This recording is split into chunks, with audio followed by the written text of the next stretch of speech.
ओ भाई, जहां पर दूसरे स्मार्टफोन ब्रांड अपने प्राइस बढ़ाते जा रहे हैं, मोटोरोला कह रहा है हम कम प्राइस के अंदर तुम्हें तगड़ी स्पेसिफिकेशन देंगे। अब इसी फोन को ले लो, ये है मोटोरोला G57 पावर, जिसके अंदर वर्ल्ड का पहला स्नैपड्रैगन 6s Gen 4 प्रोसेसर है, सोनी लिथिया 600 सेंसर और 7000 mAh की बड़ी सिलिकॉन कार्बाइड बैटरी दी गई है, और वो भी सिर्फ 13,000 रुपए में। अब भाई सिर्फ तो सुन लिया 13,000 रुपए में, लेकिन इस प्राइस सेगमेंट में एक और फोन है जो मुझे कमाल का लगता है, वो है Oppo K13X 5G स्मार्टफोन। तो आज की इस वीडियो के अंदर इन दोनों की लड़ाई करवाएंगे, देखेंगे कौन सा फोन आपको लेना चाहिए। काफी डिटेल में हमने बात करी है, वीडियो अच्छी लगी चैनल सब्सक्राइब कर देना, वीडियो लाइक कर देना। मेरा नाम पीयूष है। तो सबसे पहले प्राइस की बात करें तो जहां पर मोटोरोला आपको 13,000 रुपए का 8/128GB वेरिएंट दे रहा है, ओप्पो का सेम वेरिएंट आपको 14,000 के अंडर मिलेगा आफ्टर डिस्काउंट, तो ये थोड़ा सा महंगा हो जाता है। बाकी 5G बैंड्स अगर देखोगे तो ओप्पो के पास 9 मिलते हैं, मोटोरोला के पास 11 5G बैंड हैं, जिसकी सीधी एडवांटेज ये होती है अगर आप इंडिया के अलग अलग पार्ट में रहते हो तो वहां पर आपको better network connectivity Motorola offer करेगा।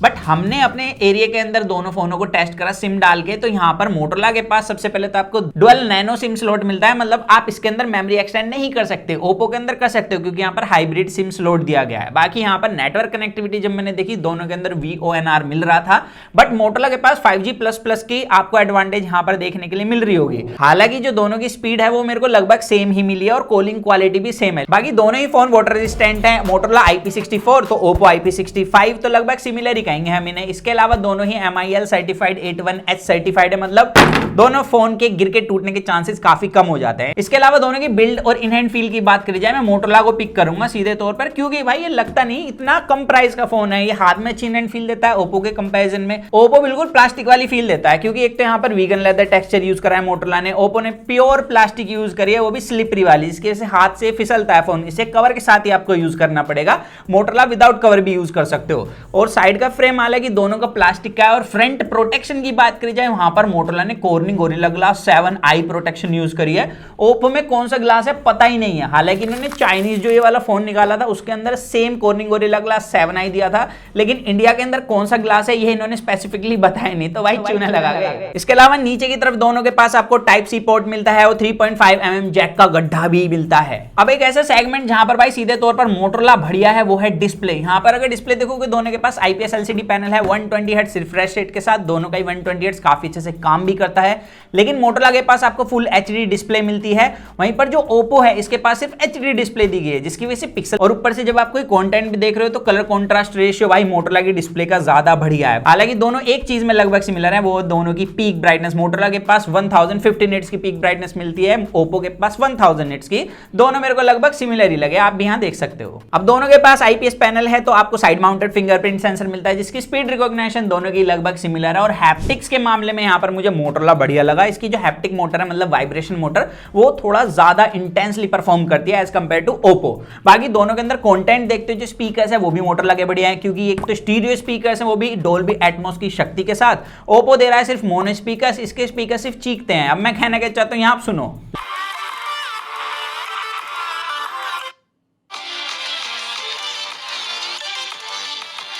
अब कैमरास की बात करते हैं, दोनों के पास 50 मेगापिक्सल का मेन कैमरा है, लेकिन भाई ओप्पो के पास इसके अलावा कोई कैमरा नहीं है। यहाँ पर मोटोरोला के पास 8 मेगापिक्सल का अल्ट्रा वाइड भी है, जो सेगमेंट में दूसरा कोई ब्रांड नहीं देता।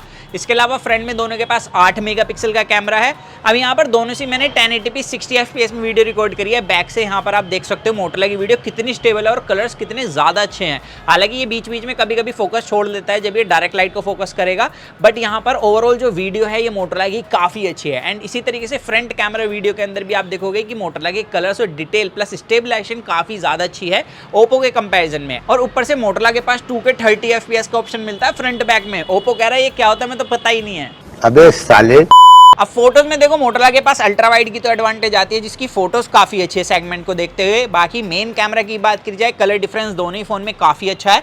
मोटोरोला के जो कलर्स हैं वार्म साइड पर हैं, जो काफी ज्यादा आई प्लीजिंग लगते हैं, और वहीं पर जो ओप्पो के कलर्स हैं वो काफी ज्यादा कूल साइड पर हैं, जिसकी वजह से जो स्किन टोन है वो काफी ज्यादा चेंज हो जाता है। मोटोरोला में भी चेंज होता है, लेकिन मोटोरोला की ओवरऑल फोटो काफी अच्छी लगती है। और दोनों के अंदर ही 1x और 2x डिजिटली आप नॉर्मल और पोर्ट्रेट मोड में फोटो क्लिक कर सकते हो। मोटोरोला की फोटो ना कोई नहीं बता सकता कि भाई 13,000 के फोन से क्लिक करिए, 20,000 वाले फोन को इजीली टक्कर दे देता है। ओप्पो कंपैरिजन में तो काफी ज्यादा अच्छी फोटो है। और फ्रंट कैमरे की बात की जाए, फ्रंट कैमरे में कलर्स मेरे को कहीं ना कहीं थोड़े बहुत ओप्पो के भी अच्छे लगे हैं, यहाँ पर मोटोरोला के भी अच्छे लगे हैं, मिक्स रिजल्ट है। लेकिन HDR हिट डेफिनेटली ओप्पो का ज्यादा अच्छा है।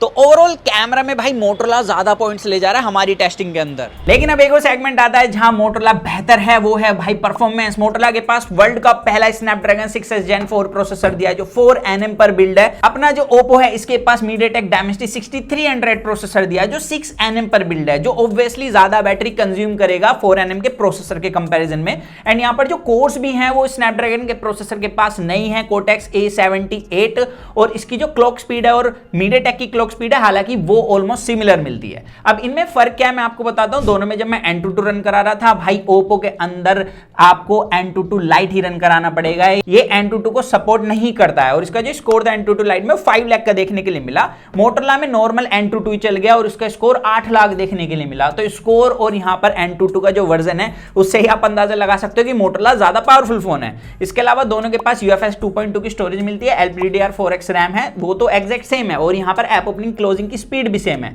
लेकिन ओप्पो ने अपने फोन के अंदर इतनी ज्यादा प्री इंस्टॉल्ड एप्लीकेशन डाल के एक्सपीरियंस खराब कर दिया है ना, कि यहां पर आप देख सकते हो कितने सारे गेम्स देखने के लिए मिल रहे हैं। तो आपको इन्हें इंस्टॉल करके थोड़ा सा एक्सपीरियंस क्लीन खुद से करना पड़ेगा। मोटोरोला के पास प्री इंस्टॉल्ड एप्लीकेशन है लेकिन इतनी नहीं है भाई। एंड यहां पर जो सॉफ्टवेयर अपडेट है वो थोड़ा सा ट्रिकी है, पार्ट थोड़ा समझना। यहां पर मोटोरोला आता है 1 साल की मेजर अपडेट के साथ 3 साल का सिक्योरिटी पैच, लेकिन मोटोरोला के अंदर एंड्रॉइड 16 अभी मिलता है, तो एंड्रॉइड 17 तक हमें मेजर अपडेट मिलेगी। वहीं पर ओप्पो के पास आपको एंड्रॉइड 15 मिलता है, इसके पास 2 साल की मेजर अपडेट है, 3 साल का सिक्योरिटी पैच। तो टेक्निकली इसके पास भी एंड्रॉइड 17 तक की अपडेट ही मिलने वाली है जो मोटोरोला भी देने वाला है। तो यहाँ पर इस मामले में मेरे हिसाब से दोनों फोन सिमिलर हैं इस बार। बाकी गेमिंग के बारे में भी जान लेते हैं। तो BGMI में 60 FPS का ऑप्शन दोनों में मिलता है, लेकिन मोटोरोला के पास यहाँ पर भी एडवांटेज है, HDR तक 60 FPS में खेल सकते हो। ओप्पो के पास स्मूथ के ऊपर जितनी भी सेटिंग्स है वहां पर सिर्फ 45 FPS का गेम प्ले मिलता है। एंड यहाँ पर अगर स्मूथ 60 FPS में भी खेलोगे तो मोटोरोला का जो गेम प्ले है वो ज्यादा कंसिस्टेंट और ज्यादा स्मूथ मिला है मेरी टेस्टिंग में ओप्पो के कंपैरिजन में, और ये अच्छा खासा डिफरेंस फील होता है दोनों फोन के बीच में। तो हैवी टास्क तो मोटोरोला ज्यादा अच्छे से करा ही पा रहा है, साथ ही लंबे टाइम तक भी करा पाता है, क्योंकि 7000 mAh का सिलिकॉन कार्बन बैटरी मिलता है इसके अंदर। वहीं पर अपना जो ओप्पो इसके पास 6000 mAh का बैटरी है।